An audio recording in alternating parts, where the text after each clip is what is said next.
안녕하세요. 허리 디스크 재활 운동으로서 헬스를 선택하고 계신 환자분들이 정말 많은데요. 헬스를 선택하신 환자분들이라고 하면 정말 많은 분들이 이 데드리프트 동작을 하고 계시더라고요. 그래서 이번 시간에는 데드리프트가 허리 디스크에 어떤 영향을 미치는가에 대해서 설명드리도록 하겠습니다.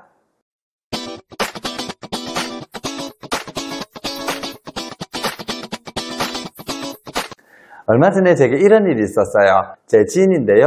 갑작스럽게 허리 통증이 나타나는 바람에 병원에 응급실을 찾았다가 MRI를 찍고 병원에서 시술을 권유받게 되었어요. 그리고 신경차단술을 해서 통증이 약간 제어된 다음에 이거 내가 시술을 해야 되는가 말아야 되는가 고민하는 참에 저한테 막 연락이 왔어요. 그래서 제가 직접 한번 보러 갔단 말이에요.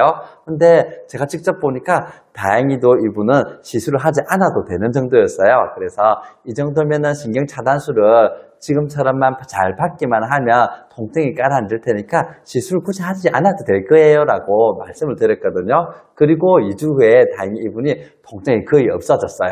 근데 2주 후에 통증이 없어지자 이분이 이제 내가 이제 운동을 해야 되겠구나 이런 생각을 하게 돼서 저에게 다시 연락이 왔어요. 그리고 이분이 저에게 물었어요. 내가 지금 헬스를 하면서 데드리프트 동작을 하고 있는데 혹시 이 동작을 계속 해도 되는가 싶어서요. 이 말을 듣고 저는 그분에게 어떤 대답을 들려드렸을 것 같아요? 전 사실 이분에게 데드리프트 동작은 당신에게 좋지는 않으니까 하지 말라고 했어요. 여러분들이 약간 이때 의구심을 약간 들 수 있을 거예요. 헬스 하시는 분들 아마 90% 넘는 분들은 아마 데드리프트 동작을 분명히 하고 계실 거란 말이에요. 자, 데드리프트가 하체와 등 근육 강화에는 매우 좋은 운동이 맞아요. 그래서 내가 허리 디스크니까 척추를 튼튼하게 해야지, 하체를 튼튼하게 해야지 하는 목적으로 데드리프트를 하시는 분들은 정말 많이 만나봤어요. 하지만 데드리프트가 가지고 있는 더 큰 단점이 있기 때문에 저는 좀 추천을 하지는 않아요. 물론 데드리프트를 하기에 안전한 척추 상태를 가지고 있는 허리 디스크 환자들도 많은데 기본적으로 이런 환자들은 하면 안 돼요. 어떤 사람들이냐고 하면 척추와 디스크에 퇴행성 질환이 현재 시작되어 있는 사람들이에요. 장기적으로 봐서도 하는 것이 좋지는 않고요. 단기적으로 봤을 때는 현재 염증이 특히 심한 사람들 같은 경우는 데드리프트 동작을 반드시 좀 빼는 것이 좋은데요. 그 이유는 간단해요. 데드리프트라고 하는 동작 자체가 고중량을 들고 내리는 동작을 반복하다 보니까 상당히 척추에 강한 축 압박력과 함께 전단력적 척추를 밀어내는 압력을 주기 때문이에요. 요즘 환자들을 보다 보면 슈퍼맨 자세가 강한 축 압박력을 주기 때문에 허리 디스크에 좋지 않다는 이야기 정도는 대충 듣고 알고 계시는 분들이 있더라고요. 일반적으로 맨몸으로 스쿼트를 했을 때 척추가 받는 축 압박력이 약 2000에서 2500N 정도라고 해요. 그러면 우리가 슈퍼맨 자세는 어떻게 나올까요? 슈퍼맨 자세는 약 4500N, 좀 높게 나오는 논문들을 보면 약 6000N 정도의 축 압박력이 발생하는 것을 좀 확인을 할 수가 있는데요.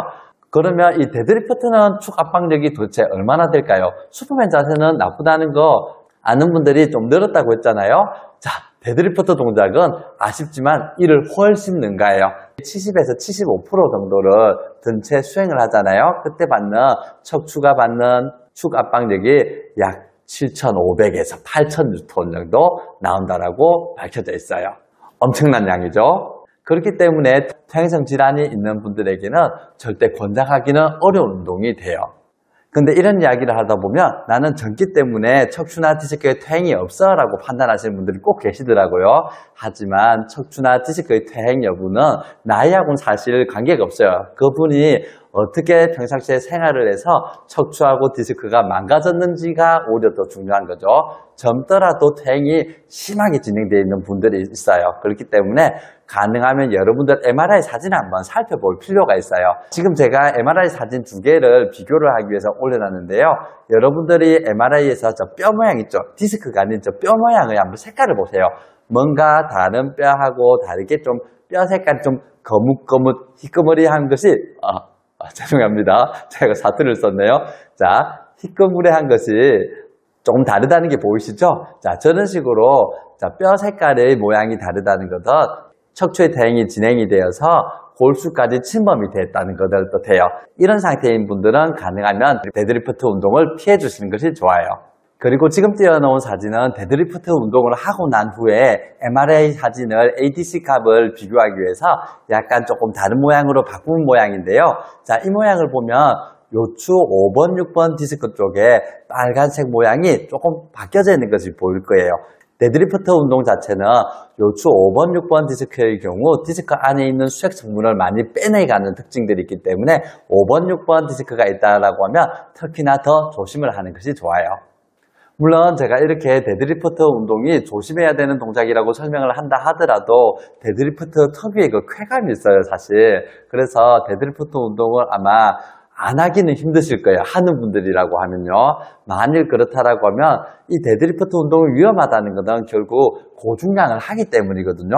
중량을 가능하면 최대한 낮춰서 하는 것을 저는 권장을 드리도록 할게요.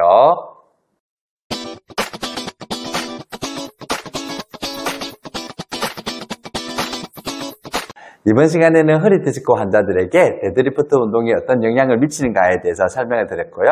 궁금한 점이 있다고 하면 댓글로 남겨주시면 제가 다음 시간에 동영상을 제작해서 설명드리도록 하겠습니다. 동영상이 도움이 되었다고 생각되시면 구독과 좋아요를 눌러주세요. 감사합니다.